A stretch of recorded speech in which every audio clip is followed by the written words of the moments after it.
दोस्तों नमस्ते, प्रणाम, जय श्री राम जी, राधे राधे। मेरी प्यारी बहनी दीदी माताएं को सभी को स्वागत है हमारे YouTube चैनल में।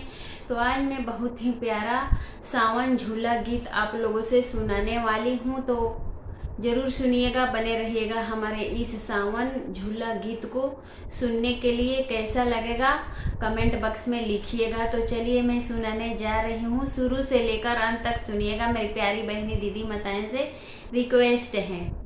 तो चलिए मैं सुनाने जा रही हूँ, आप लोग मन लगा करके सुनिएगा हमारे इस सावन झूला गीत के। बहुत ही प्यारा है सावन के गीत।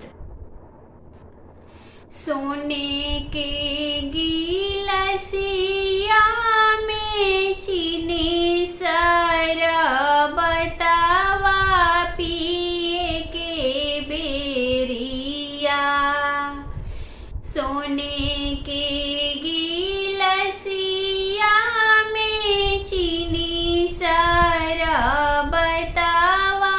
पिए के बेरिया। पियावा गैले कावले जिया पिए के बेरिया। पियावा गैले कावले जिया पिए के बेरिया। जाहू हम जानते जे जइहे कावले जिया चोराई दीतीना। उनकर कलमा की तबिया चोराई दीतीना। जाहू हम जानती जे जइहे कावले जिया चोराई लेतीना। उनकर कलमा की तबिया चोराई लेतीना। हमहू चोराई तीना नदाय के लगाइयो देतीना। भैया बहिनी में झगड़ावा लगाइयो देतीना। हमहू जे चोराई तीना नदाय के लगाइयो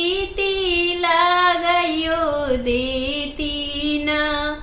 भैया बहिनी में झगड़ावा लगाइयो देतीना। भैया बहिनी में झगड़ावा लगाइयो देतीना।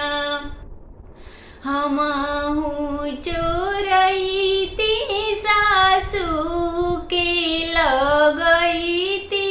लगाइयो देतीना।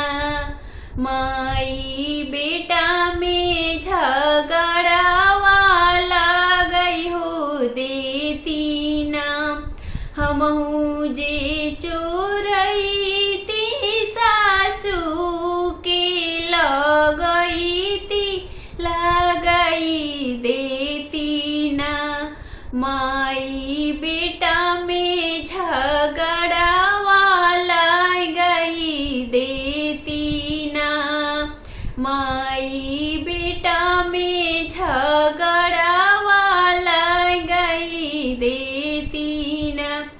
जाहू हम जानते जे जइहे कावले जिया चोराई हो लेतीना।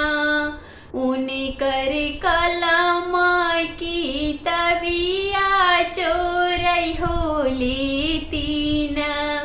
हमहू जे चोराई ती गोतीना के लगाई हो देतीना। देवर भाभी में झगड़ावा लगाई हो देतीना। हमहू जे चोराई ती जेठानी के लगाई ती लगाई हो दीतीना। देवर भाभी में झगड़ावा गई हो दीतीना। सोने के गिलासिया में चीनी सारा बतावा पिए के बेरिया। पियावा गईले कवले